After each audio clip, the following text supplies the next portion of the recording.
RICT ടെക്കിൻ്റെ പുതിയൊരു വീഡിയോയിലേക്ക് എല്ലാവർക്കും സ്വാഗതം. ഇന്നത്തെ ദിവസം ഒരു കോപ്പറേറ്റീവിൽ എങ്ങനെയാണ് സ്വേജിങ് എന്ന ഓപ്പറേഷൻ ചെയ്യുന്നത് എന്നാണ് ഡെമോൺസ്ട്രേറ്റ് ചെയ്യുന്നത്.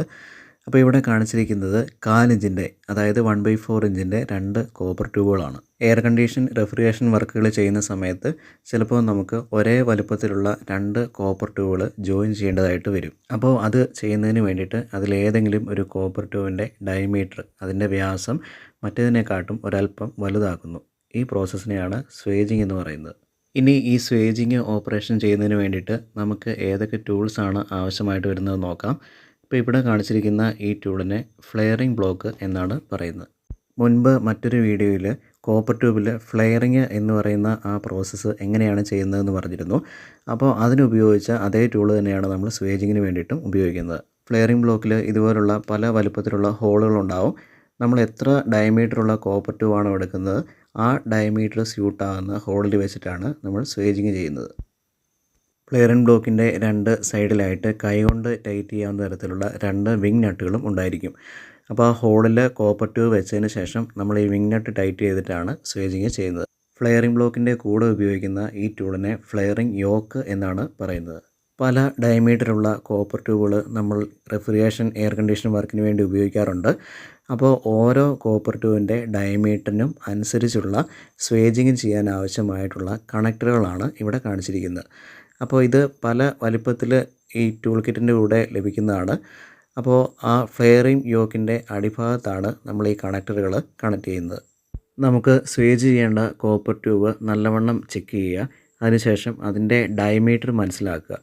ആ ഡയമീറ്റർ മനസ്സിലാക്കിയതിന് ശേഷമാണ് നമ്മൾ സ്വേജിങ് ടൂൾ സെലക്ട് ചെയ്യേണ്ടത്. ഇവിടെ സ്വേജിങ് ചെയ്യാൻ വേണ്ടി എടുത്തിരിക്കുന്നത് 1/4 ഇഞ്ച് അഥവാ 4 ഇഞ്ചിൻ്റെ കോപ്പർ ട്യൂബാണ്.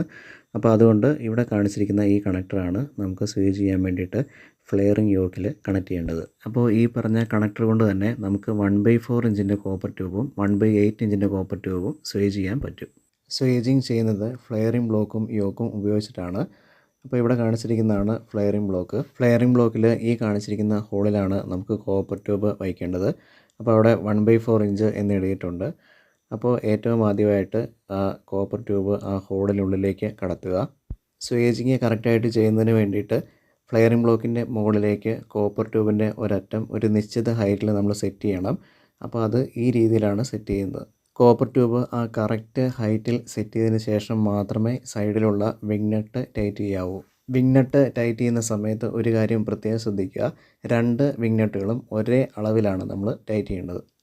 വിങ് നട്ടുകൾ ഒരേ തരത്തിലല്ല നമ്മൾ കൈകൊണ്ട് തിരിച്ച് മുറുക്കുന്നതെങ്കിൽ വിങ് നട്ടിൻ്റെ അകത്തുള്ള ആ ത്രെഡുകൾക്ക് തേയ്മാനം വരാനുള്ള സാധ്യതയുണ്ട്. കൂടാതെ സ്വേജ് ചെയ്യുന്ന സമയത്ത് കോപ്പർ ട്യൂബ് താഴേക്ക് തള്ളിപ്പോകാനുള്ള സാധ്യതയുണ്ട്. ഫ്ലെയറിംഗ് ബ്ലോക്ക് നന്നായിട്ട് ടൈറ്റ് ചെയ്തിട്ടുണ്ട്. ഇവിടെ കാണിച്ചിരിക്കുന്ന ഈ ട്യൂബിനെ ഫ്ലെയറിംഗ് യോക്ക് എന്നാണ് പറയുന്നത്. ഇപ്പോൾ അഴിച്ചു മാറ്റുന്ന ഈ കണക്ടർ ഉപയോഗിച്ചിട്ടാണ് നമ്മൾ ഫ്ലെയറിംഗ് ചെയ്യുന്നത്.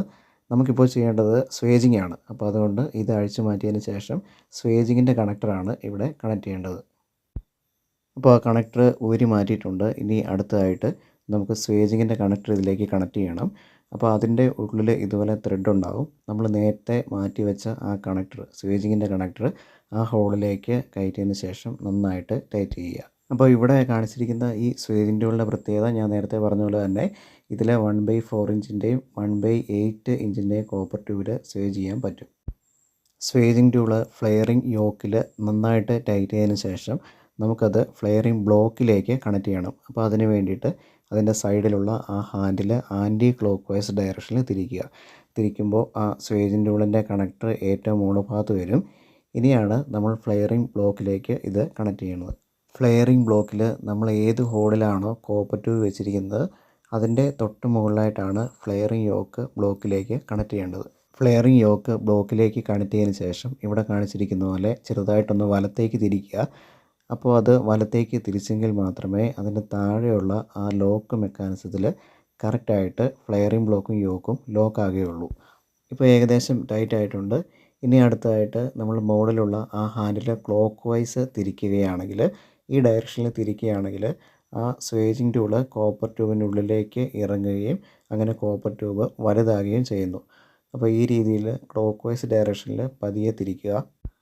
അപ്പോൾ ഇത് വളരെ സാവധാനം മാത്രം ചെയ്യുക. വളരെ പെട്ടെന്ന് ചെയ്യുകയാണെങ്കിൽ ചിലപ്പോൾ കോപ്പർ ട്യൂബിനും കൂടാതെ ഈ ഫ്ലെയറിംഗ് ബ്ലോക്കിനും യോക്കിനും ഡാമേജ് ഉണ്ടാകാനുള്ള സാധ്യതയുണ്ട്. അപ്പോൾ നമ്മളിത് റൊട്ടേറ്റ് ചെയ്ത് ഒരു നിശ്ചിത ലെങ്ത് ആയി കഴിയുമ്പോൾ റൊട്ടേഷൻ സ്റ്റോപ്പ് ആവുന്നു. സ്വേജിങ് ഓപ്പറേഷൻ കംപ്ലീറ്റ് ആയി കഴിയുമ്പോഴാണ് ആ റൊട്ടേഷൻ സ്റ്റോപ്പ് ആകുന്നത്. അപ്പോൾ കോപ്പർ ട്യൂബിൻ്റെ സൈഡിൽ കൂടെ നോക്കിക്കഴിഞ്ഞാൽ നമുക്ക് കാണാൻ പറ്റും കോപ്പർ ട്യൂബ് വലുതായിരിക്കുന്നത് കാണാൻ പറ്റും. ഇപ്പോൾ സ്വേജിങ് പ്രോസസ്സ് കംപ്ലീറ്റ് ആയിട്ടുണ്ട്. ഇനി അടുത്തതായിട്ട് നമുക്ക് ഫ്ലെയറിംഗ് ബ്ലോക്കിൽ നിന്നും ഡിസ്കണക്ട് ചെയ്യണം. അപ്പോൾ അതിനുവേണ്ടി മുകളിലുള്ള ഹാൻഡിൽ ആൻറ്റി ക്ലോക്ക് വൈസ് ഡയറക്ഷനിൽ തിരിക്കുക. അപ്പോൾ അങ്ങനെ തിരിച്ച് മുകളിലേക്ക് വരുന്ന സമയത്ത് കോപ്പർ ട്യൂബിനുള്ളിൽ നിന്നും ആ സ്വേജിങ് ടൂള് പുറത്തേക്ക് വരുന്നതാണ്. കോപ്പർ ട്യൂബിലേക്ക് നോക്കിക്കഴിഞ്ഞാൽ ആ സ്വേജിങ് ആയ ഭാഗം കാണാൻ പറ്റും. ഇനി അടുത്തതായിട്ട് ഫ്ലെയറിംഗ് ബ്ലോക്കിൻ്റെ സൈഡിലുള്ള 2 വിങ് നട്ടുകളും അഴിച്ചെടുക്കുക. അതിനുശേഷം കോപ്പർ ട്യൂബ് പുറത്തെടുക്കുക. ഇപ്പോൾ സ്വേജിങ് കംപ്ലീറ്റ് ആയിട്ടുണ്ട്. അപ്പോൾ നമുക്ക് ഉള്ളിലേക്ക് മറ്റൊരു കോപ്പർ ട്യൂബ് കടത്തി വെച്ച് നോക്കാം. അപ്പോൾ അത്യാവശ്യം നല്ല ടൈറ്റായിട്ട് തന്നെ ഇരിക്കുന്നുണ്ട്. പക്ഷേ ഒരു ലീക്ക് പ്രൂഫ് ജോയിൻ്റ് ആയിരിക്കണമെങ്കിൽ ഈ ഭാഗം നമ്മൾ ഒരു ബ്രേസിങ്ങോ അതല്ലെങ്കിൽ വെൽഡിങ്ങോ ചെയ്യേണ്ടതാണ്.